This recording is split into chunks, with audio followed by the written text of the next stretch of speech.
ಜಾತಿಗಣತಿ ವರದಿಗೆ ವಿರೋಧ ವ್ಯಕ್ತವಾಗ್ತಾ ಇದೆ. ಆದರೆ ಸಿಎಂ ಸಿದ್ದರಾಮಯ್ಯನವರು ಅವರ ಲೋಪದೋಷಗಳಲ್ಲ, ಇಲ್ಲಿ ಅಧಿಕಾರಿಗಳ ಮಟ್ಟದಲ್ಲಿ ಆಗಿರುವಂತಹ ತಪ್ಪಿದು.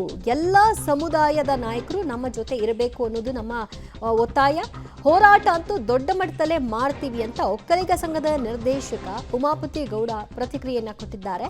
ಎಲ್ಲರೂ ಕೂಡ ಇದು ಸಿದ್ದರಾಮಯ್ಯನವರು ಮಾಡಿದ್ದು ಅಂತ ಹೇಳ್ತಿದ್ದಾರೆ. ಆದರೆ ವರದಿಯನ್ನು ಸಿದ್ಧಪಡಿಸಿರೋದು ಅಧಿಕಾರಿಗಳು, ಅವರ ಮಟ್ಟದಲ್ಲಿ ತಪ್ಪಾಗಿದೆ, ಅದನ್ನು ಸರಿಪಡಿಸುವಂತಹ ಕೆಲಸ ಎಲ್ಲರೂ ಸೇರಿ ಮಾಡಬೇಕು ಅನ್ನೋದು ನಮ್ಮ ಒತ್ತಾಯ ಅಂತ ಅವರು ಮಾತನಾಡಿದ್ದಾರೆ.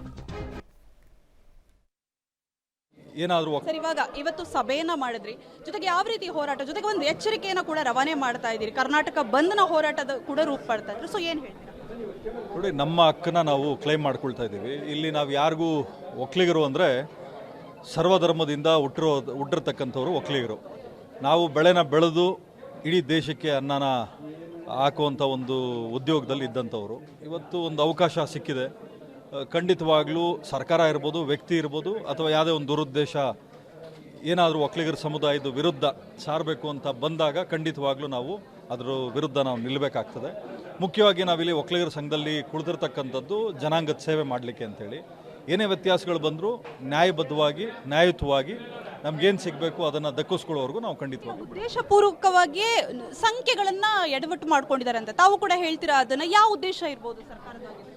ಇವಾಗ ಮರ್ಸೊಕ್ಕಲಿಗರು 3,500 ಜನ ಇದ್ದಾರೆ ಅಂತ ಹೇಳ್ತಾರೆ. ತಮಗೆ ದೊಡ್ಡಬಳ್ಳಾಪುರದಿಂದ ಪ್ರಾರಂಭ ಮಾಡಿದ್ರೆ, ದೊಡ್ಡಬಳ್ಳಾಪುರ, ದೇವನಹಳ್ಳಿ, ಬಾಗೇಪಲ್ಲಿ, ನಿಮಗೆ ಮದನಪಲ್ಲಿ, ಉದ್ದೇಶ ಏನಿರುತ್ತೆ ಹಾಗಿದ್ರೆ ಜನರಲಿ ನಾನು ಹೇಳ್ತಾ ಇರ್ತಕ್ಕಂಥದ್ದು ಒಂದು ಉದಾಹರಣೆ. ಸೊ ನೀವು ಇಲ್ಲೇ ಲೆಕ್ಕ ಹಾಕೊಂಡ್ರೆ ಒಂದೊಂದು ಕಾನ್ಸ್ಟಿಟ್ಯೂನ್ಸಿಲಿ 1.25 ಲಕ್ಷ ಮರ್ಸೊಕ್ಕಲಿಗರಿದ್ದಾರೆ. ಸುಮಾರು ಅಲ್ಲಿಂದ ಇಲ್ಲಿಗೆ ಲೆಕ್ಕ ಹಾಕ್ಕೊಂಡ್ರೆ ಸರಿ ಸುಮಾರು ಒಂದು 15ರಿಂದ 15 ಕಾನ್ಸ್ಟಿಟ್ಯೂನ್ಸಿ ಬರ್ಬೋದು. ಅಲ್ಲೇ ನೀವು ಒಂದು 12-13 ಲಕ್ಷ ಜನ ಆಯಿತು. ಉದ್ದೇಶ ಮಾಡಿರ್ತಕ್ಕ ಸರ್ಕಾರದ ತಪ್ಪು ಅಂತ ನಾನು ಹೇಳ್ತಾ ಇಲ್ಲ. ಯಾರಿಗೆ ನೇತೃತ್ವ ಕೊಟ್ಟಿದ್ರು, ಯಾರಿಗೆ ಆ ಜವಾಬ್ದಾರಿ ಕೊಟ್ಟಿದ್ರು, ಅವ್ರ ಜವಾಬ್ದಾರಿ ನಿಭಾಯಿಸಲಿಲ್ಲ ಅಂತ ನಾನು ಹೇಳ್ತೀನಿ.